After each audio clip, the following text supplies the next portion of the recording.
Welcome to the channel today, everybody. I'm working on my latest project. I'm going to call it a snow plow, but it's really a fixed blade, so you could consider it a dozer blade. Either way, I'm building it for my 1978 Swinger 100 wheeled loader, primarily to move snow. And I lost yesterday's introduction, so as you can see, I've already made some progress. And basically, I'm going to jump in today and just bring you up to speed on what I've done. Hopefully this will help somebody out if they're ended up building something similar or some ideas anyway. What I started with is this piece of pipe here, which is, I think it was about a 1 foot round pipe, 1/4 inch wall thickness, which is pretty thick and pretty heavy. And as a result, it was, you can't just heat it up and bend it and do what you want. It's pretty stiff. So what I ended up doing is I cut one side here all the way down the pipe, and then the other side I cut most of the way down, and I left tabs on the end here. And then I put a bottle jack on one side and the other, and I jacked it apart.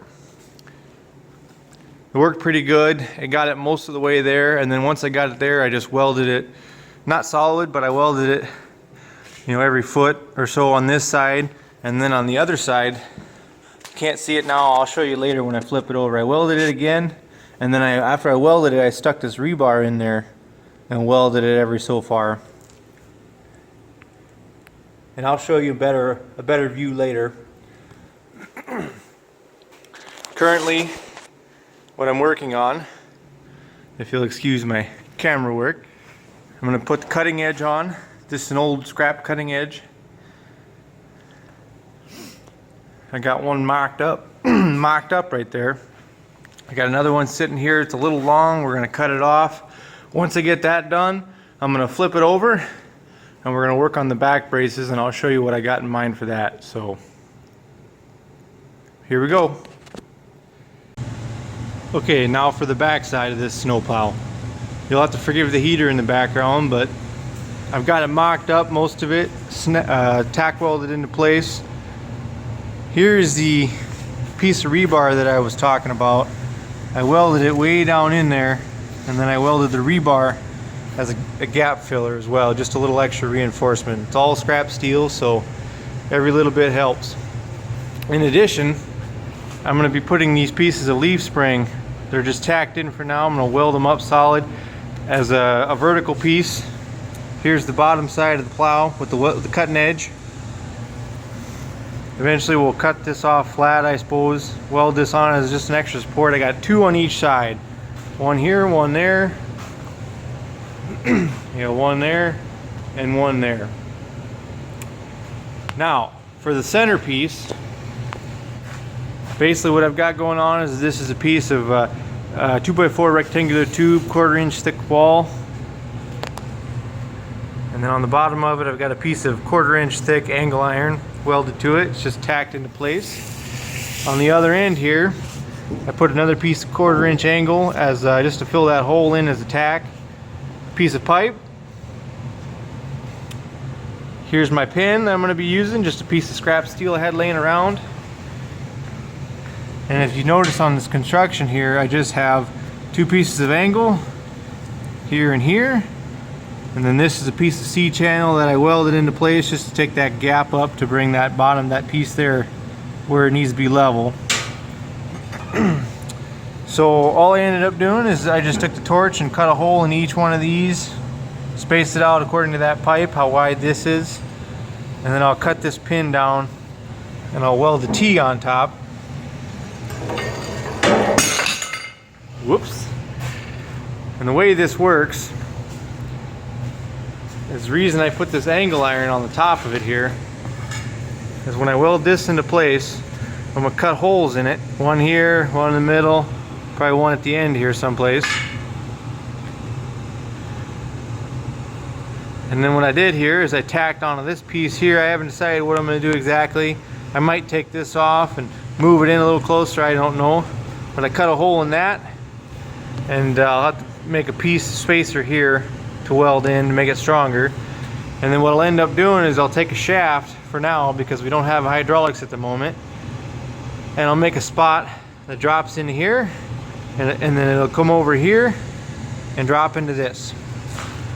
Essentially, that piece there will be vertical up and down, and then the pieces coming down to it will be connected. It'll be a quick change, so then when I have 3 different holes, one here, excuse me, one here and down there, I can angle the blade manually. Kind of a pain, but it's good enough for now. I'm in a hurry to get this done because I've got about 6 to 8 inches of snow expected for tomorrow, so I'd like to get it done. So I'll get this welded, I'll get it done, and then once that's all done, I'll start working on the quick attach and the actual brackets here on the end of this pipe, or this tubing I should say, that'll mount to the actual loader itself. So thanks to the magic of YouTube, here we go. And boom, magic. So after quite a bit of hard work and a lot of fabricating and working on this and tinkering with it, I missed my snow, so I ain't gonna get as much action with the plow as I wanted to, but we'll still get some at the end of this video. As far as the quick attach on this machine here, my angle frame that I built, just 4x4 by 1/4 inch steel angle, same as on my skid loader with my fork build, if you've seen that. Pretty standard, basic, welded all the way around in. And the way that it works with this machine is a 3-point contact, not like a skid loader, which is 4. Here's the top piece where the main mount is, and then on this one, the quick attach for these Swinger 100s is a little different. It's just a round piece of round stock on the bottom with a spring and a lever. The way that works, if you can tell by this, you come in, scoop up right here, and the knees slide underneath, and those round stock sit right in here. In addition, the machine here, I put some holes in the angle because it's got these little stubs which kind of help hold it from going side to side. You know, I had to weld up part of my frame here, but that's pretty snug fit. And that's kind of my idea for the quick attach that goes on this machine. What I'm going to do to attach this is I've got a nice flat spot right here on this angle, 2 sides, which sits right here in the middle of the boom, and it's a pretty strong spot.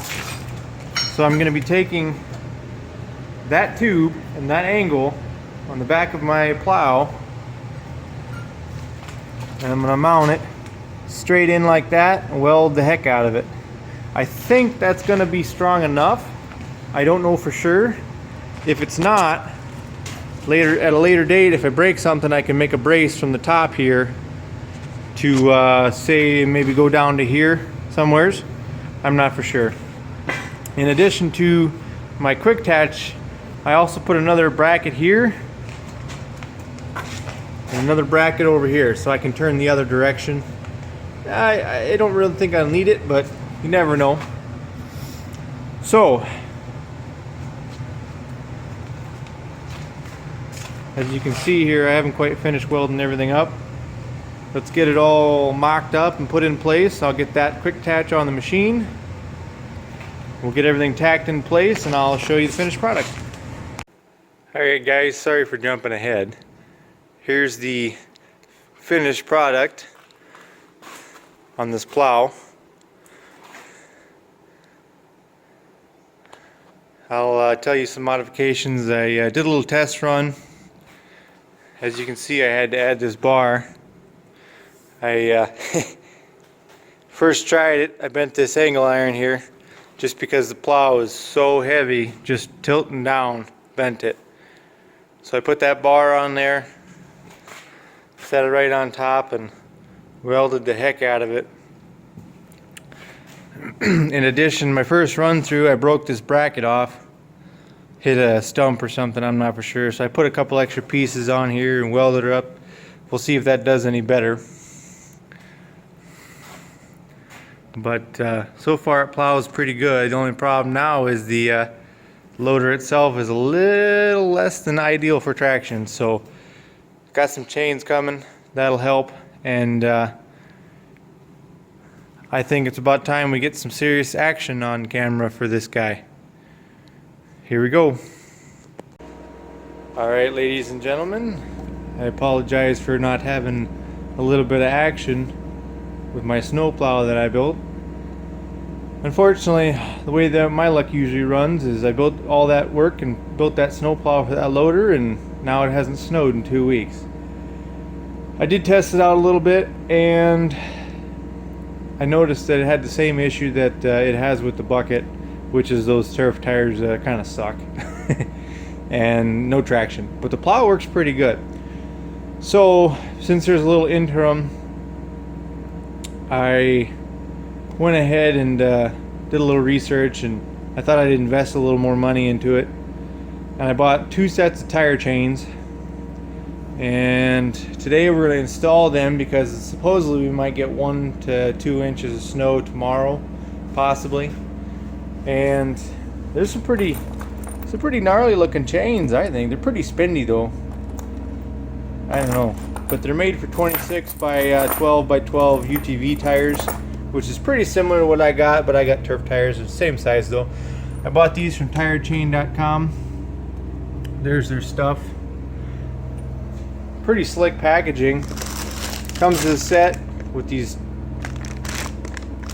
I don't know what you call them, tensioners, and a nice bag to put them in, and a tight little package too. So let's go put one of these bad boys on and see what it looks like.